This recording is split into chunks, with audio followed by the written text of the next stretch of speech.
I am joined today by Lisa. Thank you for joining me. Lovely to have you here. Thank you so much. I'm looking forward to it. Me too. Before we get into the meat of the episode, as it were, I'd love to understand a bit more about your career journey and how you ended up doing what you do now. Tell me all about it. Okay, I love how you talk about this journey and that we have a chance at the beginning of these episodes to really talk about our stories because I think, especially as women, we do have a journey. We're not very linear in what we do. We're Yes. like just kind of like all over the place. So I'll just preface it with like I was kind of like all over the place.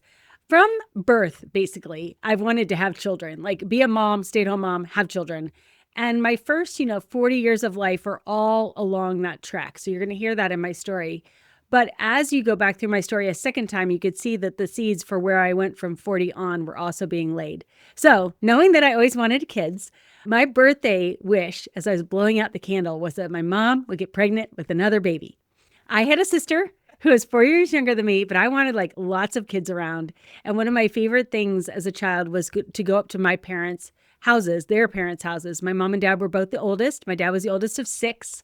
And so there were a Wow. lot of kids. And like my grandmother was still raising her kids as I was a baby because I was born when my parents were 22 and 23. So all of my aunts and uncles were kind of like older siblings almost. So I loved the kids. As soon as I became 12, I was able to take the Red Cross babysitting course. And then I was licensed to be able to watch other people's kids, which I did as my full-time job until I was 22. Like I was always babysitting. By the time I got my driver's license, I went to all the houses that I babysat for. And I said, I sold my services. Okay, this summer, which day of the week do you want? And I'll watch your kids and take them to the pool. And I was working all the time. I loved it. Went to college. Entrepreneurial from the get-go. Um, I love it. And let me just tell you, these moms are like, take the children. Just take the Yes. children. So I went to college. I got my early childhood education degree, but I was a busybody. So I kept getting extra classes and I ended up with 2 degrees. So I ended up with an elementary education degree as well.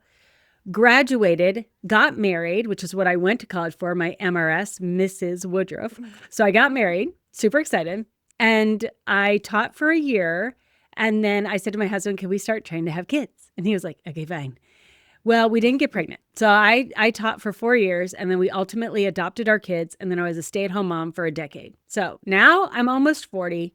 The kids are getting ready to enter middle school. We need more money. Working as a teacher isn't working based on the time schedule and a bunch of other things. And so I'm kind of about to turn 40 and all of my life's goals had been achieved. Like getting married, having kids, being the stay-at-home mom, check, check, check. Like not in the timing that I had, but it all happened. And I hadn't really dreamt beyond that. Like I hadn't dreamt beyond being the stay-at-home Yeah. mom. And of course, I could have been a stay-at-home mom for another decade. The kids were only middle school. They weren't like in college and graduated.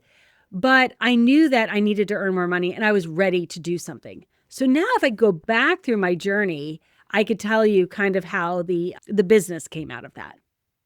Please. Yeah, I'd love to. Okay. So it's kind of like you remember those choose your own adventure books where you go to a different page and then you're like, okay, I'm going to read it over. I'm going to choose different stories. Well, my I whole used to life love I thought those was, books. yeah, they're so fun. This is our lives, you Great. guys. We get to do this. Yeah, it's so great. Absolutely. Yeah. So I was focused so much on kids and getting married and being that stay-at-home mom. And as I looked back through my story again, I saw different themes emerge. Like as I'm 40 and I'm contemplating, I know it's time to start my own business. Why do I know it's time to start my own business? Well, the reason I knew it was time to start my own business is because I was a fourth generation female college graduate. My mom, my grandmother, my great-grandmother all had college degrees. That's unusual, like just period. Yeah. But also, none of them used the college degrees. They all started their own businesses from scratch. So for example, in second Interesting. grade, my mom took a credit card, went to New York, bought samples, brought them home to our basement, hired people. They worked in our basement. She started a business that she sold when I was in 8th grade. Like this was my Love that. childhood. Yeah. I play It's in in my your grandma's DNA as basement. well. Yeah. I play in my grandma's basement. There's fabric everywhere. And she had started a company in the 70s for home ec students who needed fabric and thread for their home ec projects. So there's like thread and fabric everywhere. Like playing business in my mom's and my grandma's and my great grandmother's basements was like my childhood. Like women have Yeah. businesses in their basements. It's so unusual. So cool. So I knew I could love have a it. business. Yeah. And I was like, well, what is my business going to be?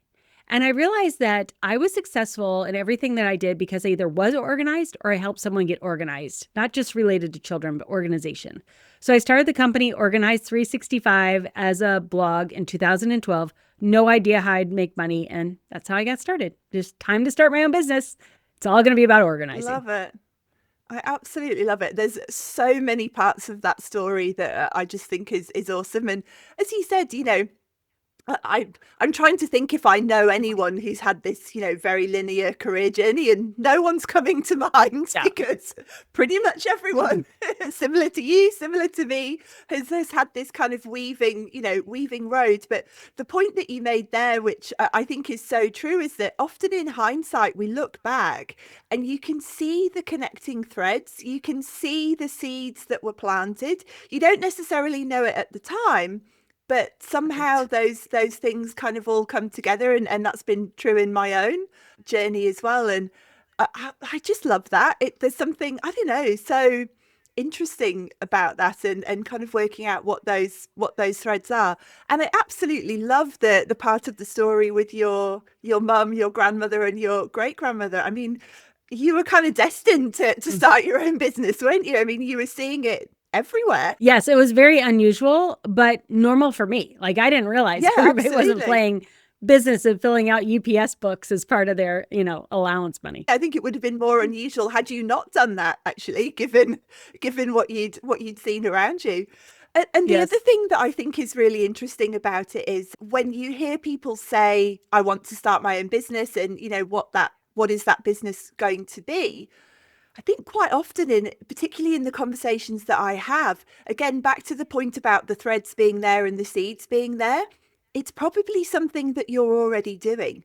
It's probably something that is just a kind of a natural strength, something that's really kind of innate in you. And you kind of have that moment of, the light bulb moment of like, oh God, like this is the business, like this is what I should be doing. Is that how it kind of came about? Was it that light bulb moment? Was it a slow burn idea? Do you remember how that idea kind of crystallized for you? Well, I think it was a light bulb moment, as in, like, I have to figure out what I'm doing. Like, I always knew I would have a business someday. And I'm like, okay, well, you're going to be 40. When the heck do you think you're going to start this thing? So pick one and just start it. And I didn't really know what it was going to be, but I knew that I wasn't going to give up. Like, I had 9 Schedule Cs on my tax return in 2011, the year before I started this business, which in the United States means that I told the IRS there were 9 different entities that were paying me more than $600 a year. So I was like, okay, Lisa, pick a lane, like any lane. It doesn't matter. Just pick a lane, and everything you do is going to be under this one umbrella from here going forward. Like, you can't be, who do you think I am, all the time when you meet people like, how do you want to pay me money? You have to pick a lane. And then I would say it evolved from there, because often when we start, we have an idea of what we want to do, or maybe what we have some innate talent in. Otherwise, you wouldn't start it. Like, I definitely was more organized than my friends. I was good at organizing. I actually had been organizing people's houses and getting paid. I just didn't realize it. I was organizing their direct sales businesses, their direct sales offices. But it's not till you like do it and put the reps in that you actually get that, okay, I'm an organizer. There are a lot of people that are organizers. But once you do it for 5 years, 10,000 hours, okay, now you've got a unique spin on it. Do another 5 years, another 10,000 hours. Okay, now you've got a double uniqueness. And you get to the point where I am, where I have frameworks and products that have never existed before, just because I kept doing the same thing for so long.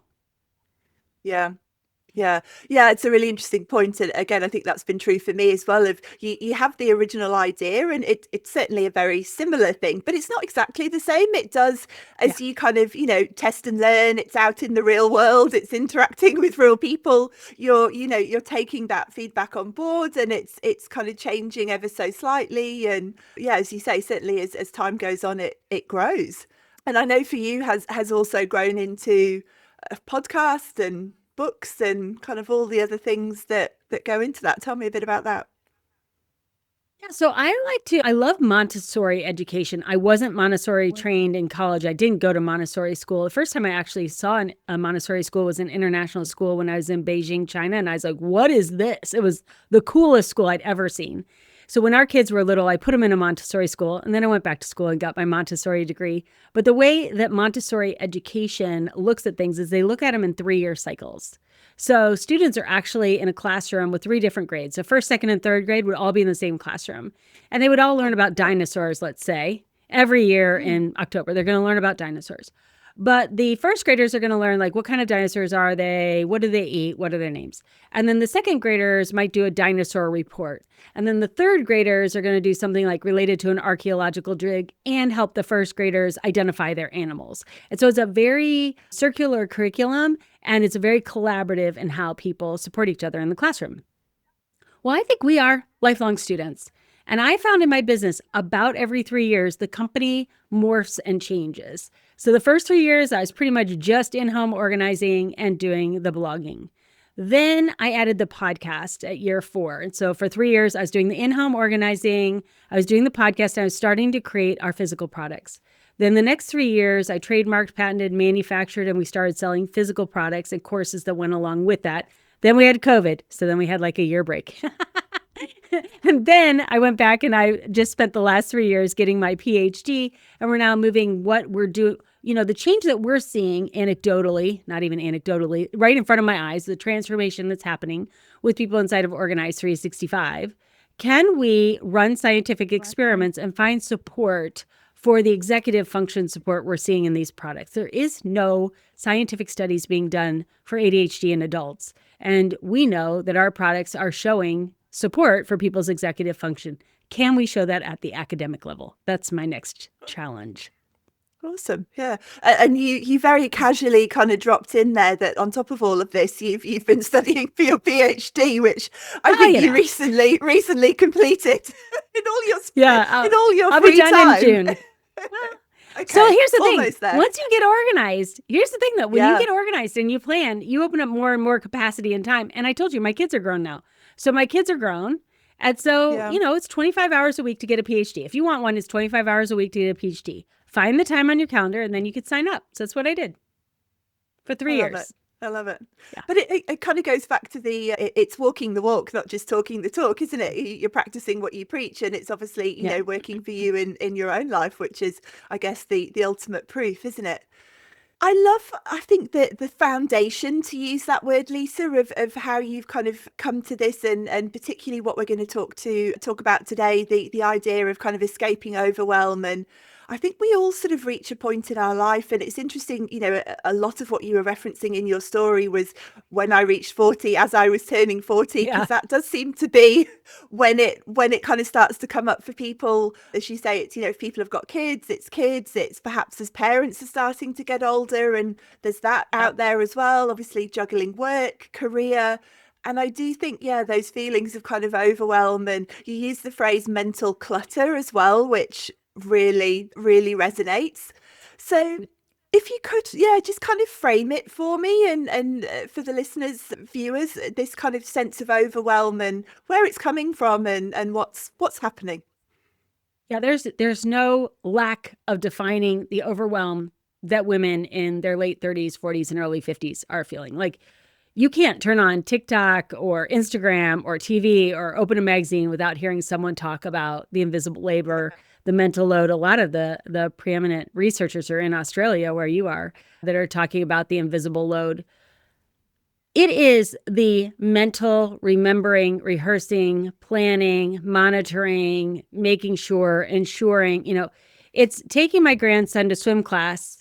I don't even have to stay there when he's in this 3-hour swim class. You can go to the gym or whatever. I just happen to be just sitting there reading and doing my work while he's in the pool, just kind of watching him. When kids are around water, I'm like, you know what? I'll just stay and keep watching.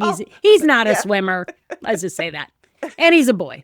So then they get out and they do the snack, and I'm like, oh yeah, snack. Well, no one asked me if he has food allergies, which he does, EpiPen allergies.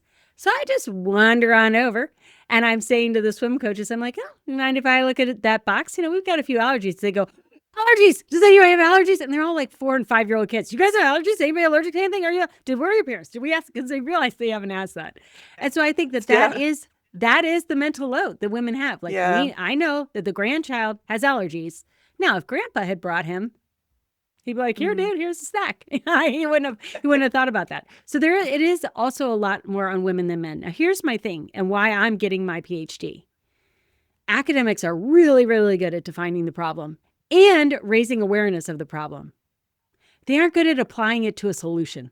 There's no solution to overwhelm. The only solution that's being proposed in media right now to overwhelm is to get men to do more. Have you ever tried to get somebody else to do anything? Yeah. Okay. So you're laughing. I can't get myself something to they do don't things. want to do. Yeah. Exactly. No one wants to do it. And it's invisible. It's in your head. So now you have to make it visible. Now we're stressed out about making it visible. So then people teach us how to make it visible. Now we're even more ticked off because now we know what it is that we don't know. Anyway, I'm like, okay, there's got to be, yes, women do more. Yes, it is mental. However, let's solve the problem. Like, I wouldn't in business be like, this is ridiculous. Facebook ads don't work anymore.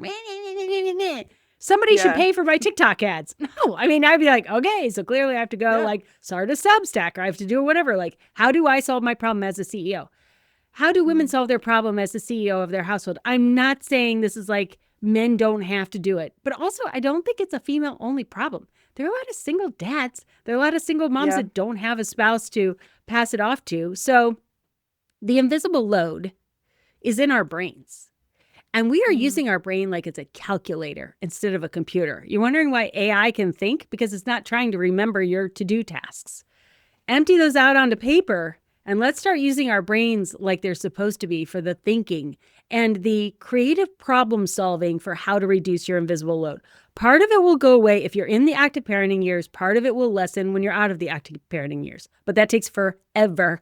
And then you'll be in the caregiving with your parents. And there's sometimes, that's decades. So the solution for me really is every time I'm overwhelmed is I go, okay, what am I in control of? And how can I change my circumstances? How can I better fuel my body so that I'm not cranky when I get home from work because, my daughter who is a single mother and the grandchildren want my attention. Okay, well, I can get you a snack on the way home. Now I don't walk in starving. I'm fed so I can actually meet their needs and then move on with the rest of my day. Often you have a lot more power in reducing the overwhelm of the situation, even if you can't eliminate the situation. Yeah, it's such a critical point, isn't it? And so interesting in the middle of that, you said the words paper. And I think so often when we're thinking about, being organized or productivity hacks or, that whole kind of sphere, it's some kind of digital solution, which actually probably adds to the mental overload because then I've got 50 apps on my phone. I've got information everywhere. I'm trying to remember a password. I don't know where I put the information. And in some ways, it probably makes it worse. And it was just lovely to hear you say paper. It does for me. Yeah. And there is not a single scientific study I can find that says writing things on paper is a bad way. Like every single study says, if you're going to put it digital or you can put it on paper, you're going to remember it written on paper every single time. Like there's no question that definitely is a solution. It's the act of writing, isn't it? It's like thinking back to whenever you're at school and you're, cramming for exams or something. It's the act of writing that kind of makes you remember. And I have to say, I know I mentioned it when we were chatting before, Lisa, that this topic is right up my street because I love being organized. I love a list. I have a color-coded wardrobe. This is very much a topic that I resonate with. For those people listening that are, hearing you talk about the overwhelm and going, tick, tick, tick, that's me. Where do they start? Like, what are the first kind of steps that they can take, as you said there, to take back control of the things that they can take back control of? How do they do that? Yeah, the book Escaping Quicksand will really walk you through the 10 steps that I did in my 40s that are more like long lasting. But here are 2 things that are not in there that would be much more immediate. The first one is grab a stack of index cards. I prefer index cards. You could do a list if you want. I really prefer index cards. And then get a coffee or wine or whatever is your beverage of choice, because this is going to take 30 minutes to 45 minutes, and a pen. And just start writing down every single thing you're remembering in your brain. All of it. Write it all down until there's absolutely nothing left that will come out of your brain. Because until you do that, your brain cannot be used for thinking. It is so busy trying to remember everything for you that clarity and that emptiness in your brain that will allow new things to come can't happen. So that's something like do it over the weekend. And you're like, oh no, but then I'll see like 200 index cards of things that need to be done. Yes, that is your mental load. Like now you have it physically. That is your mental load. Yeah. And it's the probably nice thing quite is, confronting when you see it. Yeah, right? The nice thing about it when you have it on paper is then you could go back through those cards and there's a little bit less emotion because it's not in your brain. And you can start sorting. Oh, you know what? This is junk. I'm not going to do it. This is for 3 years from now. I could keep it, but I don't need to be looking at it right now. These are the things for this week. You could start sorting them into piles. The second thing that I think is really empowering is to, before you go to bed at night, just get out a simple little sheet of paper or even an index card and write down your schedule on it for tomorrow. Like open up your Google Calendar or your planner and write down where you need to be. Now, here's a few more things I'm going to have you do.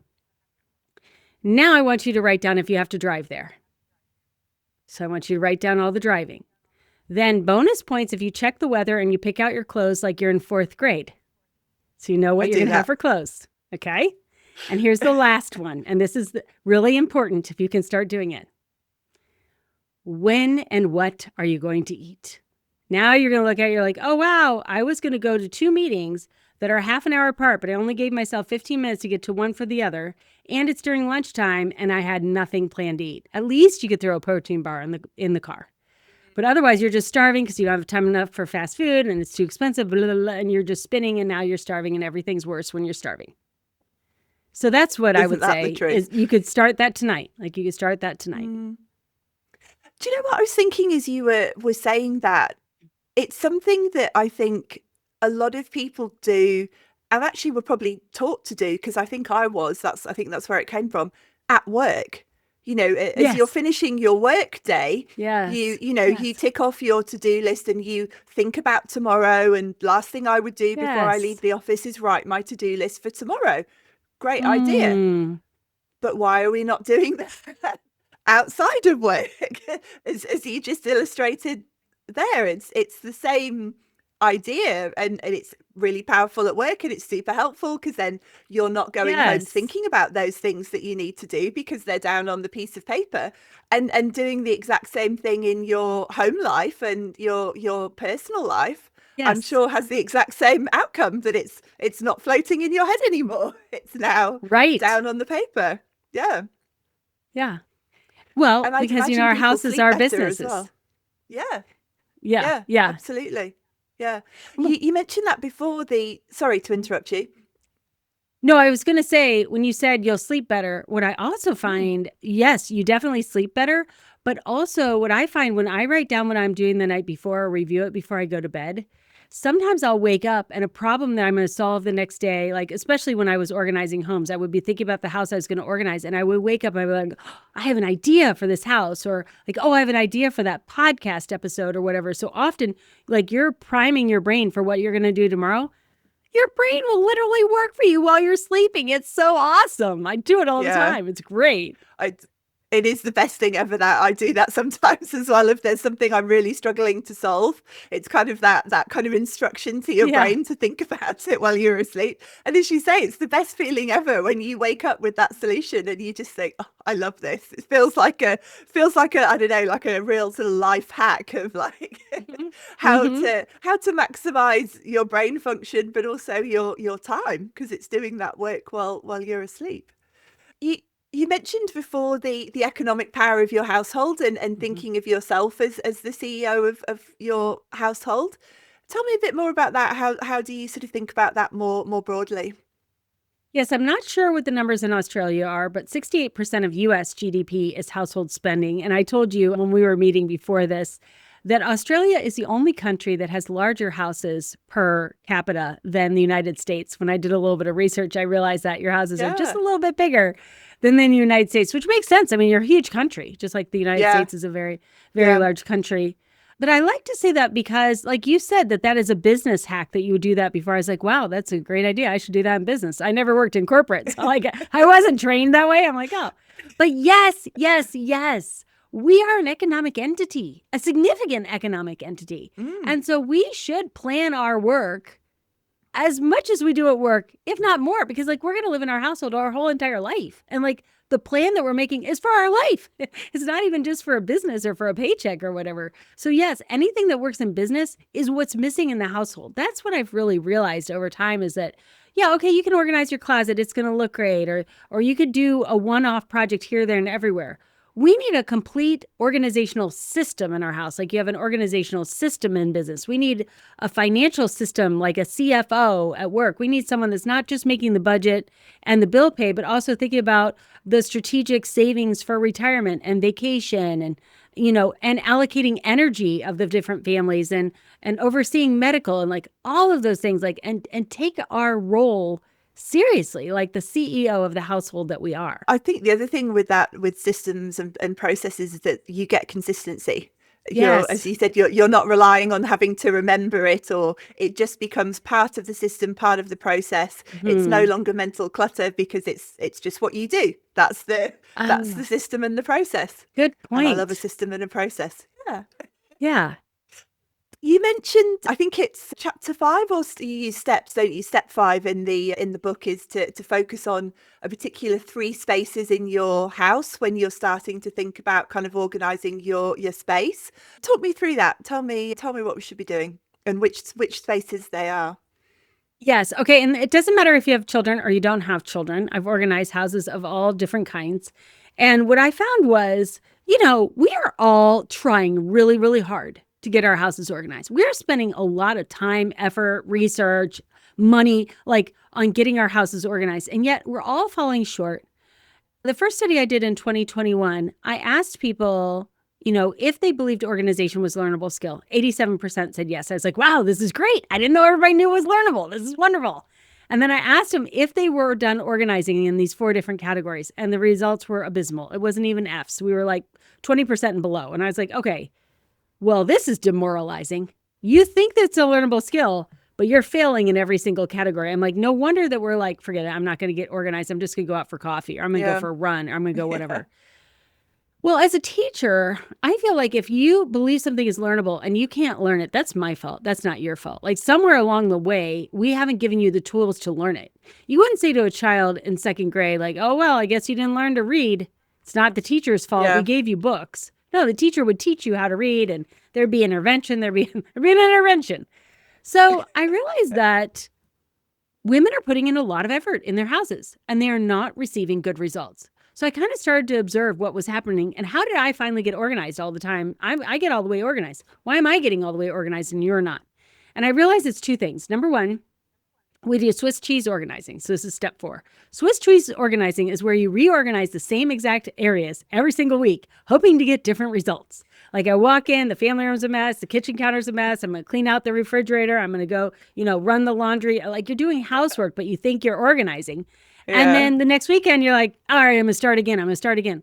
Well, when you're doing those same spaces over and over and over again, you never get enough time and momentum to get into the spaces that you never go into, like the storage room. And I was like, okay, well, what if you just started in some of the areas that no one ever goes in? You don't want to do that because you're like, well, then people would realize my family room and my kitchen are a mess. Yes, so what? So's theirs. That's the thing. So is theirs. Stop worrying about it. Everybody's is a mess. So if you can step over that mess and go to another space and start organizing, and the spaces I tell you to do are your bathroom, your bedroom, and your closet. If you organize your bathroom, your bedroom, and your closet all the way until they're done, which could take 6 weeks, I'm giving you 6 weeks. If you keep going back for 15, 20 minutes at a time, you'll keep doing a little bit more, a little bit more, a little bit more. And what happens is you will get all the way done. You will get to the point where you're like, there is nothing left to declutter and organize in this space. It's done. First of all, it will shock you. You'll be like, oh my gosh, I'm done. Like, can I be done? Am I allowed to be done? You'll keep going back. I'm sure there's something else. You'll get to the point where there's nothing else you can do. Now, these spaces will stay organized for a minimum of 4 months. Because seasonally, you're going to go through and change out your clothes about every 4 months. Your bedroom can stay organized for 5 years. If you do your storage room the way I do a storage room as a prepaid store, it'll stay organized forever. What you store in there may change, but the structure won't. And once you have these different areas of your house organized where the system has been set up and you got all the way organized in this phase of life, it will stay organized until you have a new phase of life. Until if you have kids, they go to full-time school or they leave home. change jobs, move, get married, get divorced, whatever, like then you're going to have to redo your systems, but it'll never be as long as it took you to do it the first time. Now, the first time to do the whole house, it's going to take 18 months to 3 years because you've been neglecting a lot of these areas. You've never put a paper solution in place. You've never done your storage room. Your storage room doesn't look like a store. Your storage room looks like a bunch of boxes. It does not. Yeah, right. My wardrobe, on the other hand, that's good, but the storage room, I've never got that far. I just throw things in there. You don't have to. I mean, go ahead. I was just going to say your point about all the way done is spot on, because I know I've done that myself. I've kind of started something and I've kind of tinkered around the edges and gone, oh yeah, and then I've never really finished it all the way through. So I've never really got the benefit of having done it. You get that moment of feeling slightly virtuous because I tidied that thing, like go me, but actually never all the way to the end. Yeah. I think because we don't have solutions. Like most people have gotten their closet organized at least once because, of course, there's Marie Kondo, who was the expert at it. But also there are like hundreds of organizers that tell you how to organize your closet. How many tell you how to organize your storage room? How many tell you how to organize your paper? So Marie Kondo would say, how do you organize your paper? She said to have 3 file folders and get rid of the rest. I had a heart attack. Do you know how much paper Americans have? A lot. We have a lot and we need it. So Japanese have electronic birth certificates. We don't. Okay. Yeah. We have Social Security. Like we've got a whole bunch of paper that we got to keep track of. And so you've got to look at what does your country need? America needs a lot of paper for a lot of things. And so we have to have a paper solution that's going to work for American kind of paper. And it's work, Emma. I mean, do you really want to spend 18 months to 3 years organizing? Yeah. I'm going to trick you into it. You don't initially. You don't. But I'm going to trick you into it because I'm a fun teacher. So you're going to start following the podcast and you'll be like, okay, fine. I'll do my bedroom, bathroom, and closet. And then you're going to be like, wow, this really is good. I wonder if I could do the rest of the house this way. This is really good. Yeah. And then you're going to want it. Yeah, and I think as well, just thinking about it from my own perspective, when I've done that, it's the time you get back. I think that's the kind of the boost. You're like, oh, I've got all of this time back because it doesn't take me 10 minutes to find the thing that I want to wear. I can see it. It's right there. And the same with, I don't know, when you're putting your makeup on in the morning, like it's right there. It's ready to go, or doing your hair, or like whatever it is. I think it's when, like anything, I guess, isn't it? When you start to see the benefits, that's when you go, oh, okay, I can see that it works. I'm getting something back. And I would assume that what you're getting back is time as well as relief from some of that mental overload.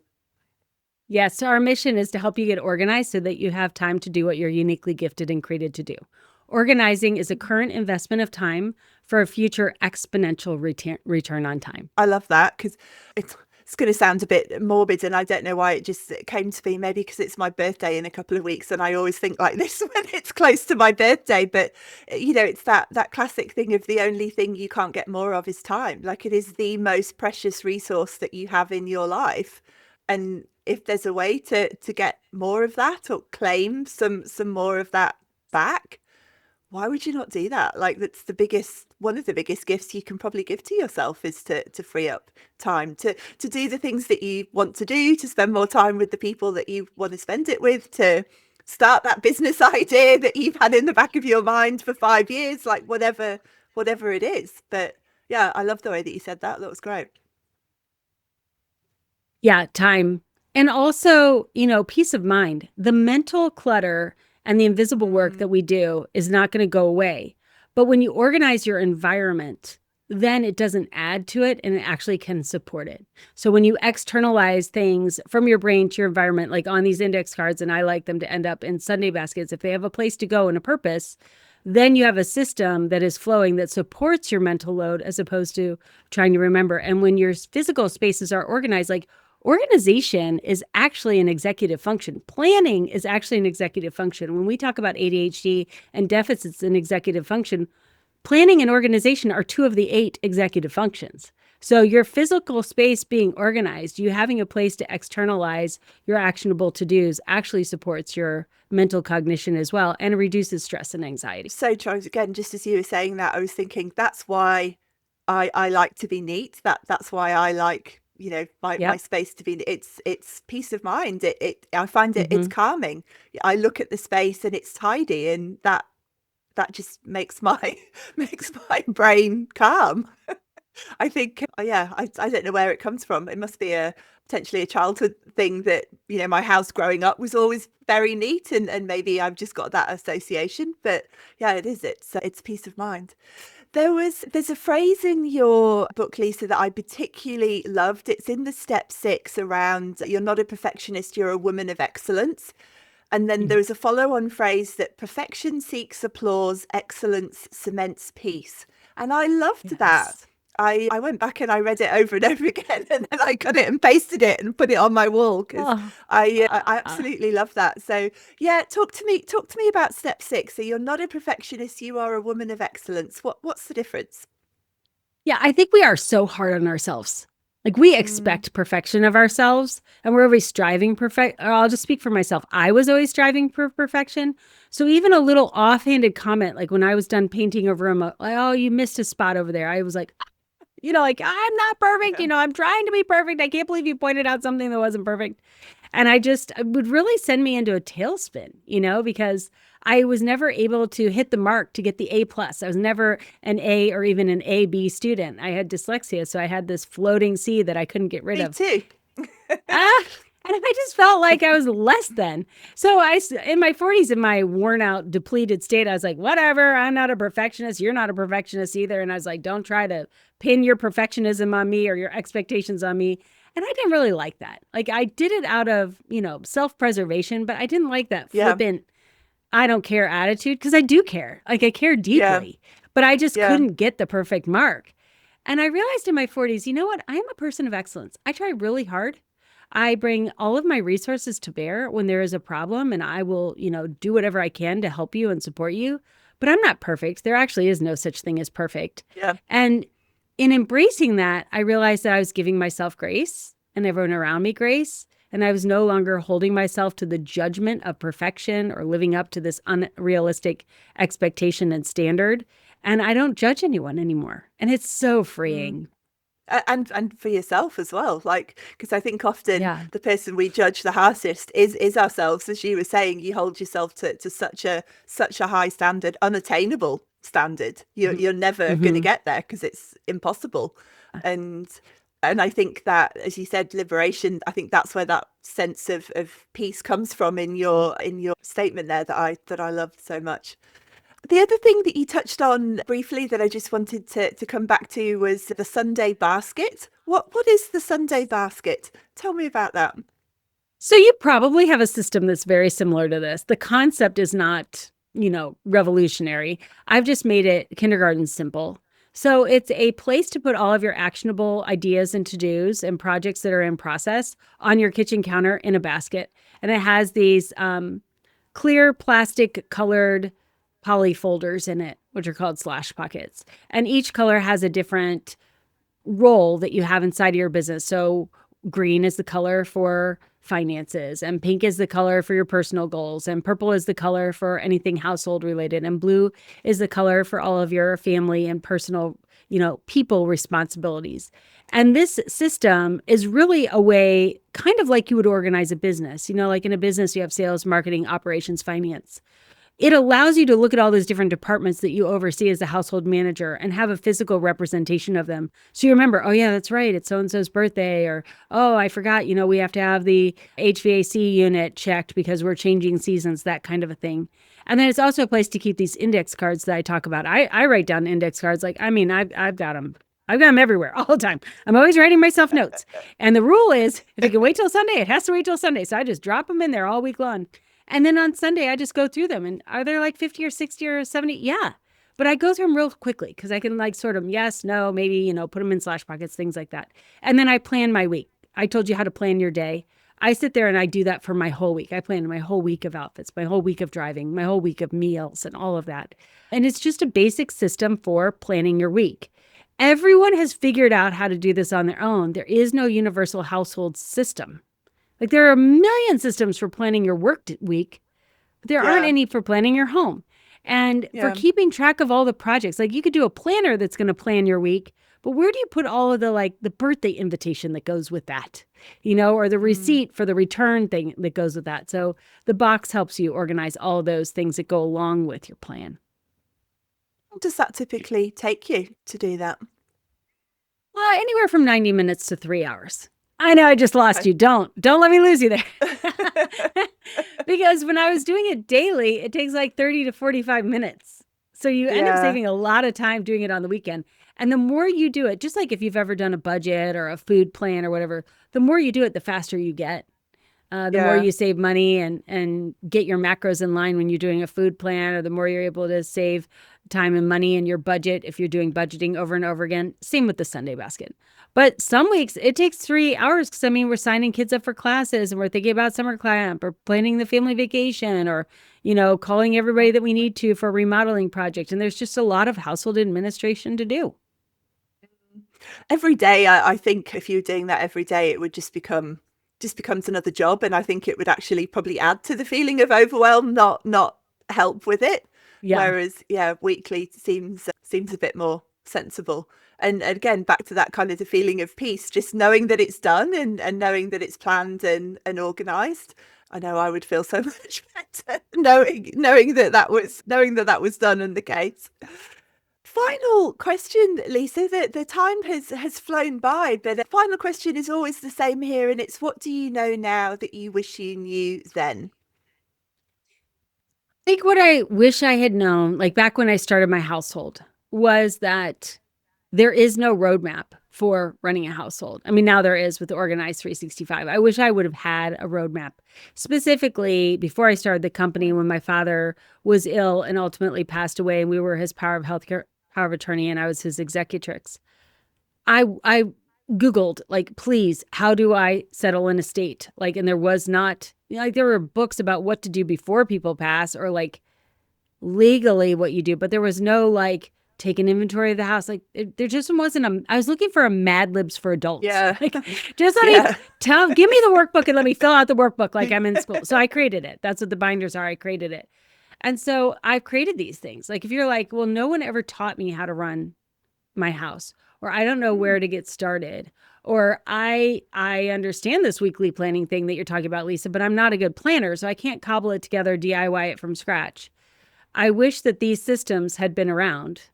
And many people say they wish that they knew that they exist now. You said something there which I think is true for a lot of things, actually, that a lot of these, what I would term kind of really important life skills that we're not taught to do.